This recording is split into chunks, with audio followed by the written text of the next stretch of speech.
Hello, my beautiful people from all around the world. It's me, Niko, from Just Pick Up English. And today I'm going to break down a few phrasal verbs in English language.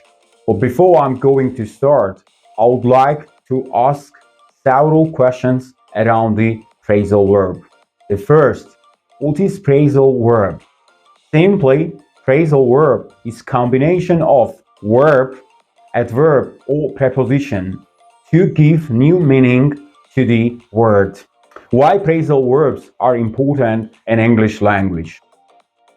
Phrasal verbs are more than vital to be used in English language because while we're using phrasal verbs, we look more native, we look more better using a language. It doesn't matter which skill you're acquiring, you should definitely use phrasal verbs.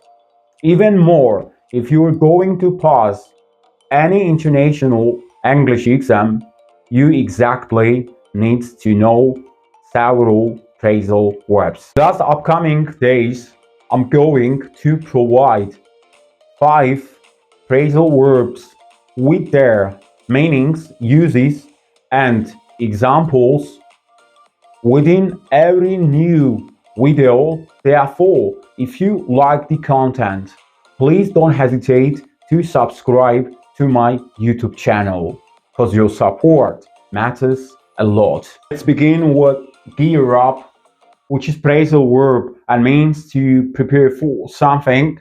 For example, we need to gear up for upcoming presentation next week. You watching your figure there, sweetheart? What, are you gearing up for swimsuit season? Well, everyone's gearing up for the big wedding. The second is give in, which means to stop resisting to surrender. For instance, after hours of negotiation, he finally gave in to their demand. He didn't want to give in during negotiations, but a compromise was necessary on both sides. The manager finally gave in and granted his employees a shorter workday on Fridays. The third phrasal verb is go after, which means to pursue or chase something or someone. To give an example, she's going after her dream of becoming a writer. The dog goes after the ball. The next is grow apart, which means to gradually have a less close relationship with someone. For instance, over the years they grew apart due to their different lifestyles. After high school, John and Freddie grew apart. They became different. Maybe they have different interests now. And the final phrasal verb is give up on, which means to stop having faith or belief in someone or something.